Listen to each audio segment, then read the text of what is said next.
E aí, então, nós fomos até a USP de Ribeirão Preto, passar em consulta com a médica, que é especialista em miopatia metabólica e mitocondrial.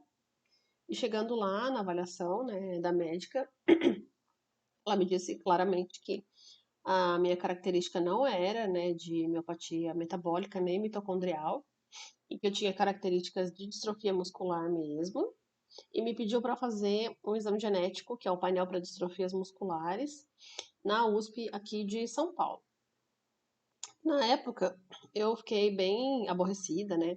Eu achava que não era distrofia muscular, muito menos distrofia de cinturas, por tudo que eu já tinha lido. Protelei um pouco a realização desse exame, eu achava que não, imagina, eu vou procurar uma outra opinião.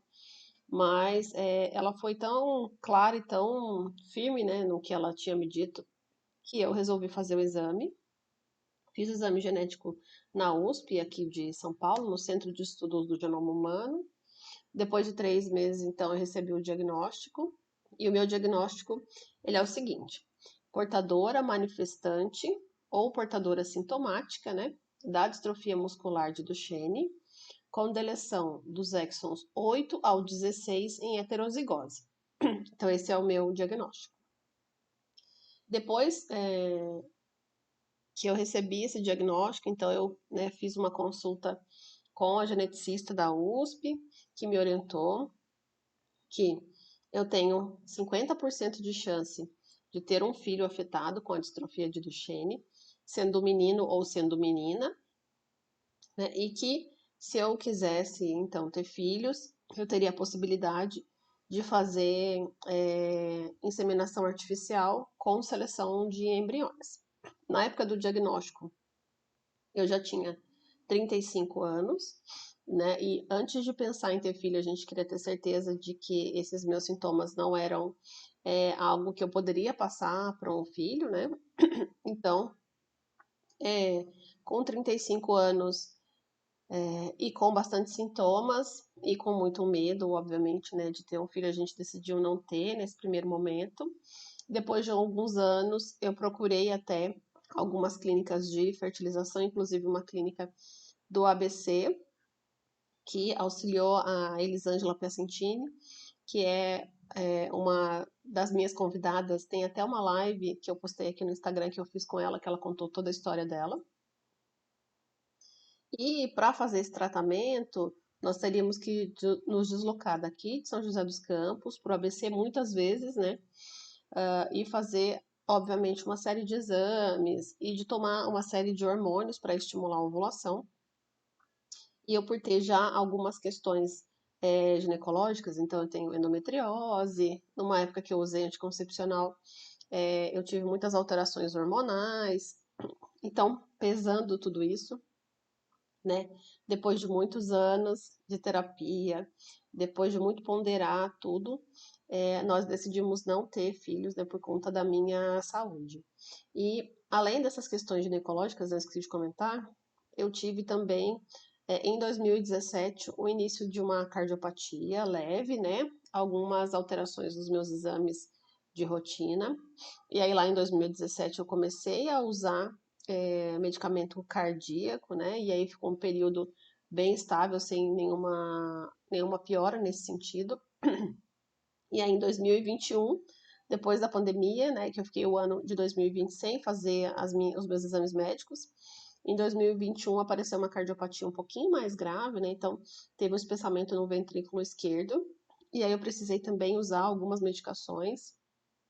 Esse foi um período muito difícil, assim, porque as medicações elas alteraram muito a minha pressão, então tinha quedas abruptas assim de pressão, tive 2 episódios de desmaio em casa, então foi um período assim difícil de adaptação até conseguir chegar numa medicação que tivesse um bom resultado. Então, além de tudo isso, né, essa alteração cardíaca também impossibilitou, na verdade foi um dos fatores, né, que nos fez decidir por não tentar uma gestação. Então eu já estava mais velha, já tinha ali 40, 41, né, de 40 para 41. A primeira vez que a gente consultou com uma clínica de fertilidade eu tinha 37, Depois a gente voltou numa outra clínica, né, para entender e ver as possibilidades com 40 para 41. E além disso, minha reserva ovariana era muito baixa, então, né, as chances de gestação com os meus óvulos era muito pequena. O médico até falou: se você quiser ter filho, a gente pode usar ovo doação, né? E aí nós decidimos que nós não teremos filho. Mas essa história que eu tô contando, eu não quero influenciar ninguém, né? Se quer ou não quer ter filho, o objetivo não é esse, mas é contar um pouquinho da minha história, né? Então foram 35 anos aí só para ter o diagnóstico, e eu trago sempre esses conteúdos, eu falo sempre da mulher portadora sintomática, porque muitas vezes, né, os médicos, infelizmente, eles não olham para a mãe do menino que é portador de Duchenne. Agora imagina uma mulher que não tem um filho, né, diagnosticado com Duchenne, que tem fraqueza muscular, que tem alguns sintomas e que os médicos sequer cogitam a possibilidade dessa mulher ser portadora sintomática da distrofia de Duchenne. Pode até suspeitar de outras distrofias, mas de Duchenne acaba que isso não acontece. E o que eu vejo que é uma falha grande, uma falha importante, principalmente dos médicos aqui do Brasil. Eu tenho pacientes de fora do Brasil, eu tenho pacientes meninas, né, de 4, 5 anos de fora do Brasil, mães de pacientes que estão fora do Brasil e que são mulheres sintomáticas que têm um cuidado, né, devido. E aqui no Brasil, assim, infelizmente, ainda tem muitos profissionais que erroneamente falam, né, que a mulher não tem sintoma de Duchenne, imagina, nunca vai ter sintoma. E o que eu vejo, né, da minha experiência clínica, atendendo as mães dos meus pacientes, que muitas delas têm sintomas e que muitas vezes são confundidos com uma fibromialgia, ou porque essa mulher está cansada mesmo, que essa fadiga é normal. Então, eu acho importante trazer a minha história, importante conhecer a história da Elisângela, importante conhecer a história da Luciana e de tantas outras mulheres, né? Para quem sabe um dia essa realidade mude, que as mulheres consigam realizar os seus exames genéticos de maneira precoce e que elas recebam aconselhamento genético para que elas, se quiserem, né, e se puderem ter a sua família, sem o risco de ter um filho com a distrofia de Duchenne, para que elas recebam, né, essa orientação, esse acolhimento. Então é isso, pessoal. Muita coisa para falar, né? Eu fui dividindo aqui os vídeos para não ficar muito longo. E no canal eu vou colocar, então, informação sobre outras distrofias musculares, né? Eu sei que as pessoas me perguntam, você vai falar só de Duchenne? Não. Eu vou falar das outras distrofias, eu vou falar de atrofia muscular espinhal, de outras patologias raras, tanto da infância quanto de adultos. Eu espero que vocês gostem aí, né, dos vídeos. E se quiserem me mandar sugestões sobre novos temas, por favor, fiquem à vontade.